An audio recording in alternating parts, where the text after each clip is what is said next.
বুঝেছ? কাজে সাবধানে থেকো খোকা, পানি বেশি করে খাও। ওকে, ফ্যামিলি ছবি দেখো। হ্যাঁ। সবারই ফ্যামিলি আছে, বাবা মা আছে। তা আমরা এখানে সেফ ভাবে কাজ করব। আমাদের ফ্যামিলি আমাদের জন্য অপেক্ষা করতেছে। তো সব সময় সেফটি বজায় কাজ করব, কোনো আনসেফ কাজ করব না।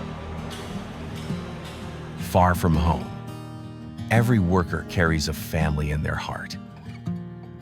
Safety isn't just for today's job.